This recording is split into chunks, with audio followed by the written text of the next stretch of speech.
The entire convention center went dark. 10,000 attendees gasped as the main screen flickered to life with a single message: System authorization revoked, intellectual property claim in progress. The CTO, who just called me obsolete in front of the entire tech world, stood frozen on stage, his face draining of color as I stepped through the emergency exit doors. My voice echoed through the wireless mic I'd kept for my keynote days. Sorry I'm late. I'm here to reclaim my intellectual property. The launch is over. With one remote command, I'd just wiped every demonstration unit, every cloud instance, every piece of code they'd stolen from me. The $600 million product reveal became the most expensive blank screen in corporate history. Before we dive into how I brought down the biggest tech launch of the decade, quick reminder that we're incredibly close to 1,000 subscribers. Your support means everything as we share these untold stories from the tech world. Hit that subscribe button to help us reach this milestone and stay updated with more insider revelations. My name is Samantha Chen Williams, former Chief Innovation Officer at NexCore Technologies, now founder of my own quantum computing startup. I grew up in a middle-class family in Portland, Oregon, where my parents ran a small electronics repair shop. Those early years spent watching my father meticulously fix circuit boards and my mother manage customer relationships taught me that technology should serve people, not corporate greed. That foundation of respect for honest work and genuine innovation would later become the very thing that separated me from the Silicon Valley sharks I'd eventually swim among. The story begins 18 months before that catastrophic launch day. I was sitting in NexCore's glass-walled boardroom presenting my breakthrough in adaptive AI architecture to the executive team. After 3 years of 100-hour weeks, I'd developed something revolutionary, an AI system that could genuinely learn and adapt without human intervention, reducing processing requirements by 90% while increasing accuracy exponentially. The patent applications were filed under my name, as per my contract, with NexCore holding licensing rights. CEO Jonathan Blake leaned back in his Italian leather chair, that practiced smile spreading across his face. "Samantha, this is exactly why we brought you on board. This changes everything." CTO Michael Harrison, however, sat rigid, his jaw clenched as he scribbled notes. I'd later learn those notes weren't about the technology. They were about how to sideline me. The next 6 months flew by in a blur of development sprints and late-night coding sessions. My team of 12 brilliant engineers worked tirelessly to refine the system. We called it ARIA, Adaptive Reasoning and Intelligence Architecture. Every line of code had my signature approach. Every algorithm bore my methodology. What I didn't notice was Michael slowly reassigning my best engineers to his parallel project, claiming it was for load balancing. Then came the first red flag. During a routine security audit, I discovered unusual access logs on my development servers. Someone had been copying my work systematically, always during my few hours of sleep between 3 and 6 a.m. When I brought this to Jonathan's attention, he dismissed it as standard backup procedures. "We can't be too careful with something this valuable, Samantha. Consider it extra protection for your brilliant work." The second red flag came wrapped in a promotion. Jonathan called me into his office on a Thursday afternoon, offering me a new position, Global Innovation Ambassador. It sounded impressive, came with a 40% raise, but would require me to travel constantly, presenting at conferences and meeting with international partners. "You're the face of innovation at NexCore," he said. "We need you out there, spreading the vision." My instincts screamed danger, but the opportunity seemed too good to refuse. I accepted, not realizing I'd just signed my own professional death warrant. The moment I left for my first conference in Tokyo, Michael moved his team into my lab space. By the time I returned, my keycard no longer worked for the development floors. "Security upgrade," Michael explained with a shrug. Your ambassador role doesn't require development access anymore. We've got the implementation covered. That's when I knew they were pushing me out while keeping my work. But I'd built something into Area that they'd never find. A failsafe I'd coded during those lonely 3 a.m. sessions when I first suspected betrayal. Every system has a heartbeat, a core process that validates its authenticity. I'd embedded mine deep in the quantum encryption layer, invisible unless you knew exactly where to look. It required my biometric signature every 30 days, or the entire system would recognize itself as compromised. I'd registered this separately, a personal patent filed through my lawyer, unconnected to NexCore. They had my code, but they didn't have me. 3 months passed. I played the ambassador role perfectly, watching from afar as Michael's team struggled to modify my work. They brought in consultants, hired experts, even tried to poach my former team members for insights. But Area remained stubborn, refusing full optimization without its creator's touch. The breaking point came during a board meeting I wasn't supposed to attend. I'd returned early from a conference in London, fighting jet lag and exhaustion. As I passed the boardroom, I heard my name through the cracked door. Michael's voice carried clearly. Samantha's architecture is good, but she's become obsolete. We've improved everything she built. The next generation doesn't need her outdated methods. Jonathan agreed. The ambassador role was a good transition. By year-end, we'll phase her out completely. The severance package will include a comprehensive NDA. ARIA will be ours entirely. They laughed about how I'd probably end up teaching at some community college, talking about my glory days at NexCore. But what hurt most was hearing Elizabeth Thornton, the board chair who'd mentored me, adding her voice. Samantha served her purpose. Brilliant minds often can't handle the business evolution of their creations. It's better this way. The woman who'd promised to protect my interests was architecting my elimination. That night, I sat in my apartment, staring at the city lights through rain-streaked windows. They thought they'd won. They'd taken my work, my team, my purpose. But they'd forgotten the first rule of innovation. The creator always keeps a key. I opened my laptop and began writing code. Not to destroy, but to reclaim. Every patent number, every authentication certificate, every piece of legal documentation I'd meticulously maintained suddenly became weapons in my arsenal. I hired Anderson Legal, the firm that had taken down 3 Fortune 500 companies for intellectual property theft. James Anderson himself took my case after reviewing the evidence. Samantha, they didn't just steal from you, they built their entire future on your foundation. When we're done, they'll understand the cost of that mistake. We worked in absolute secrecy for 2 months. Depositions were filed under seal, evidence gathered through legal discovery.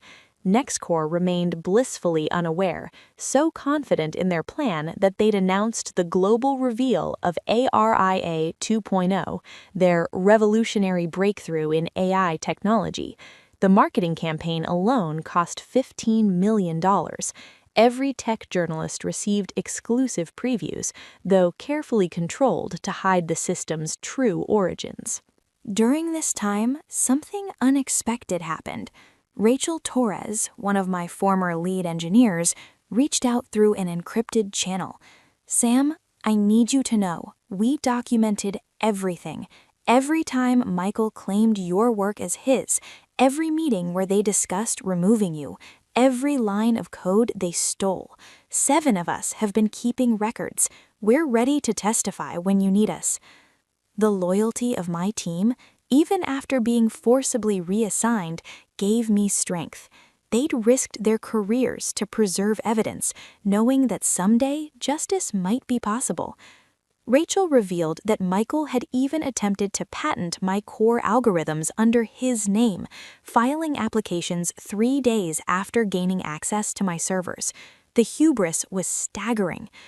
The crescendo built toward the reveal date, October 15th, at the Moscone Center in San Francisco. They expected 50,000 virtual attendees and 10,000 in person. The who's who of Silicon Valley would witness what they called the future of artificial intelligence. Michael had been promoted to President of Innovation, his face plastered on every promotional material. My name appeared nowhere. A week before the event, I received my termination notice via email. Restructuring, it claimed. My ambassador position was being eliminated. The severance was generous, $2 million in exchange for signing away any claim to work produced during my employment. They'd even scheduled the termination for October 14th, the day before the reveal. The cruelty was intentional. I signed nothing. Instead, I sent a single email to James Anderson. They've started the endgame. Initiate Phase 1. Within hours, cease and desist letters landed on Jonathan's desk, Michael's desk, and the desk of every board member. The legal filing was simple: patent infringement, intellectual property theft, and breach of contract. The evidence was overwhelming. But they laughed it off. Their legal team assured them these claims would take years to resolve. The reveal would proceed, Area 2.0 would dominate the market, and they'd settle with me for a fraction of the profits. They underestimated both my preparation and my resolve. The biometric failsafe I'd embedded wasn't just a kill switch, it was a legal authentication system recognized by the U.S. Patent Office. Without my authorization, Area wasn't just unauthorized, it was technically counterfeit. October 14th arrived with unusual calm. I cleaned out my office, such as it was, mostly empty since they'd relocated me months ago. Security watched me pack 3 boxes of personal items, their expressions mixing pity with relief.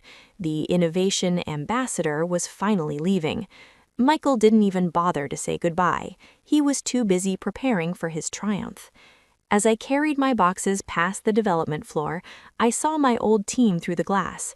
Rachel made eye contact and subtly tapped her watch, a signal that everything was in place. Kevin Chen, another loyal engineer, had ensured the biometric scanner would remain networked during the demonstration. They'd created a back door for justice, hidden in plain sight within Michael's own improvements. That evening, I stood in my hotel room overlooking the Moscone Center. The setup crews worked through the night, installing massive screens, testing network connections, preparing demonstration stations. Every major news outlet had cameras ready. The stock market waited eagerly. Analysts predicted NexCore's value would double by market close tomorrow. Michael would become Silicon Valley's newest celebrity genius. I ordered room service and reviewed my lawyer's final preparation. The restraining order was ready, the patent certification confirmed, and most importantly, the remote access to Area's core remained active. They'd never revoked my quantum encryption key, an oversight that would cost them everything. At midnight, I raised a glass of wine to the city lights. "Here's to honest innovation," I whispered. The morning of October 15th dawned crisp and clear. I dressed carefully, a simple black suit, the same one I'd worn to my first day at NexCore. The irony felt appropriate. As thousands streamed into the convention center, I waited in a coffee shop across the street, laptop open, watching the live stream countdown. Jonathan opened with his usual charismatic flair, talking about NexCore's commitment to pushing boundaries. Then Michael took the stage. His presentation was polished, professional, and completely built on lies.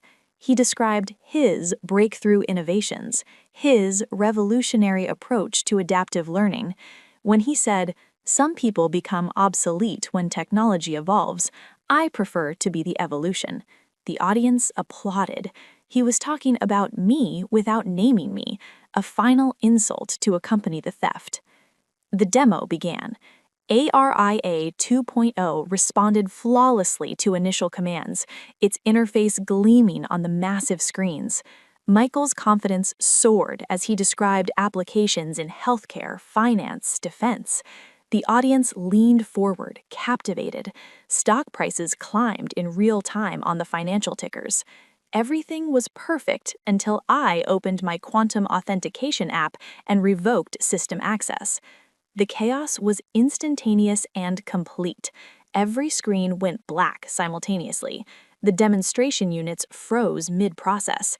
The cloud instances returned error messages. 10,000 attendees watched in confusion as Michael frantically gestured to his technical team. They scrambled with keyboards, checked connections, rebooted systems. Nothing worked. ARIA had recognized itself as compromised and initiated protective protocols.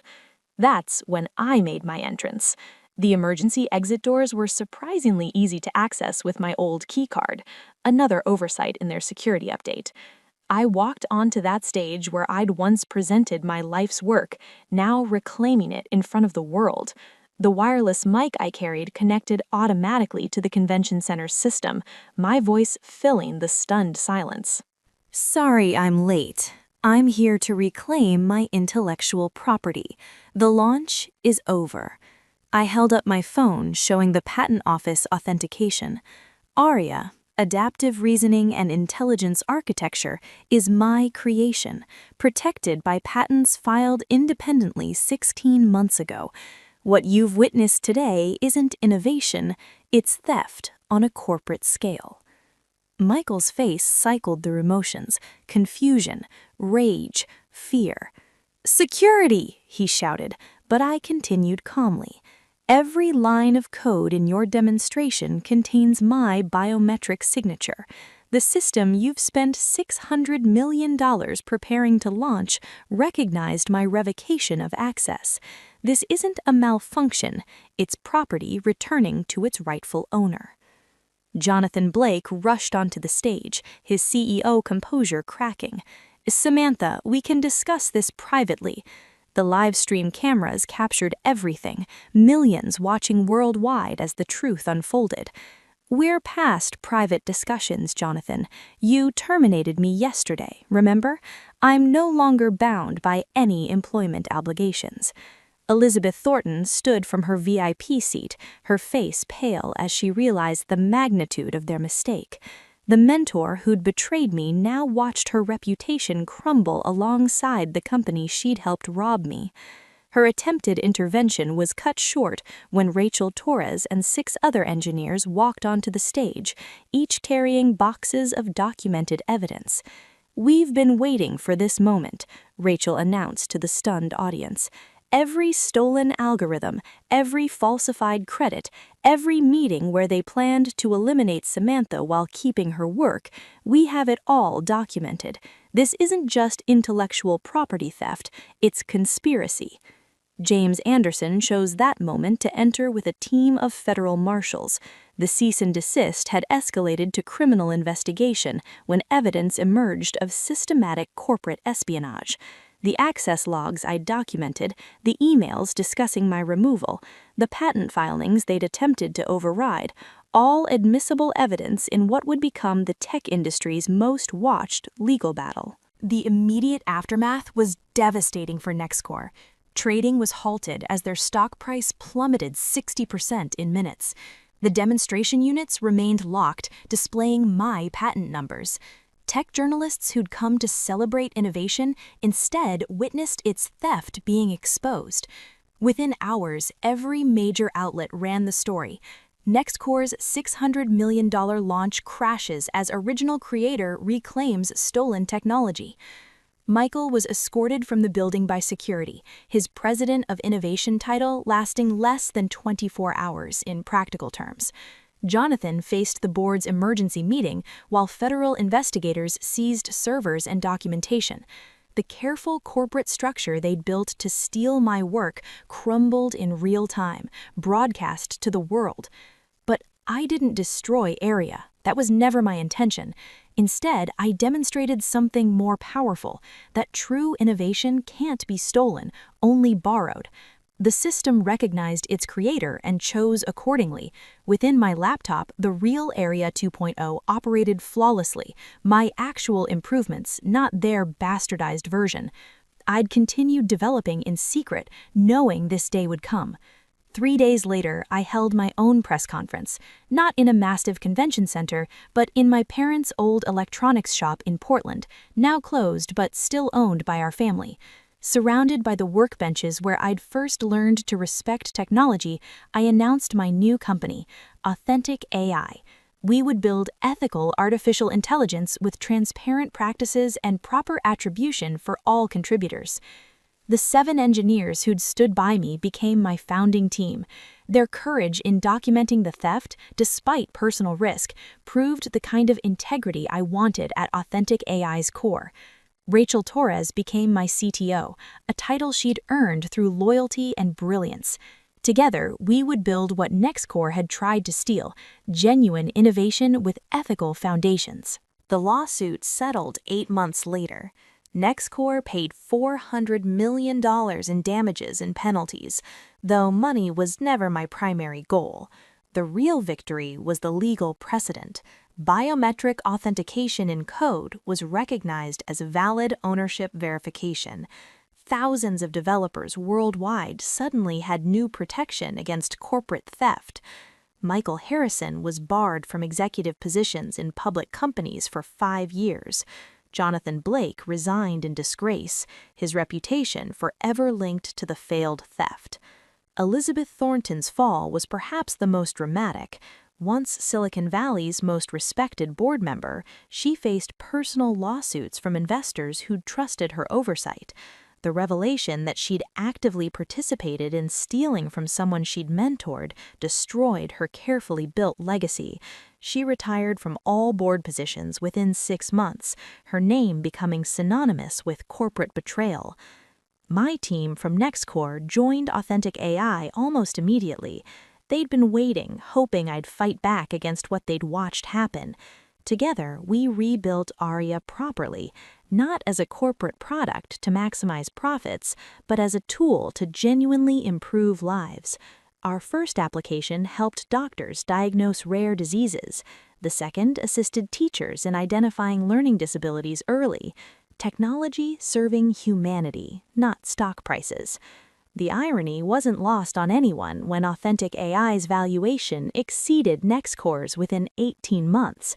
We'd built trust while they'd built on theft. Every employee owned equity, every contribution was credited, every innovation was protected, but shared responsibly. The tech world watched as we proved ethical practices could succeed financially. I sometimes think about that boardroom where they planned my obsolescence, the arrogance of assuming creators could be discarded once their creations were stolen. They forgot that innovation isn't just code or algorithms, it's the mind that envisions possibilities, the experience that guides development, the integrity that ensures ethical application. You can't steal those qualities, and without them, even the best technology becomes hollow. The Moscone Center incident, as it became known, changed Silicon Valley's culture marginally but meaningfully. Contracts now included stronger creator protections, developers documented their work more carefully, companies thought twice before sidelining their innovators. It wasn't a complete transformation, but it was a start. A year after the incident, I received an unexpected visitor. Michael Harrison stood in my office lobby, looking nothing like the arrogant executive who'd stolen my work. He'd aged years and months, his confidence replaced by something resembling humility. Security called up, asking if they should remove him. I agreed to 5 minutes. "I came to apologize," he started, his voice lacking its former authority. "Not for legal reasons, my lawyers would kill me for being here. But I needed you to know that I understand now. I spent my whole career taking credit for others' work, thinking that was leadership. Watching you build Authentic AI, seeing real innovation happen transparently, I finally get what I destroyed." I studied him carefully before responding. "Understanding and apologizing don't undo the damage, Michael. You didn't just steal code, you tried to erase my contribution to technology I'd spent years developing. That's not forgivable with words." He nodded, accepting the judgment. As he left, he placed a flash drive on my desk. Every email, every document showing what we did. Some of it even James Anderson doesn't have. Use it to protect others. Today, ARIA runs in hospitals, schools, and research centers worldwide. Its adaptive learning helps humanity while respecting privacy and autonomy. Michael Harrison teaches business ethics at a community college, ironically the fate he'd predicted for me. His confession documents helped prosecute 3 other companies attempting similar theft. Jonathan Blake attempted a comeback with a new venture, but investors remembered his role in the theft. Trust, once broken in Silicon Valley, rarely recovers. The evening after the Moscone Center confrontation, I sat in the same hotel room, looking at the same city lights, but everything had changed. My phone buzzed constantly with messages of support from developers who'd experienced similar theft, investors interested in ethical AI, journalists wanting the full story. I turned it off and simply sat in silence, processing what had happened. Justice in the tech world rarely arrives so dramatically. Usually, innovations are stolen quietly, creators pushed out silently, credit reassigned without fanfare.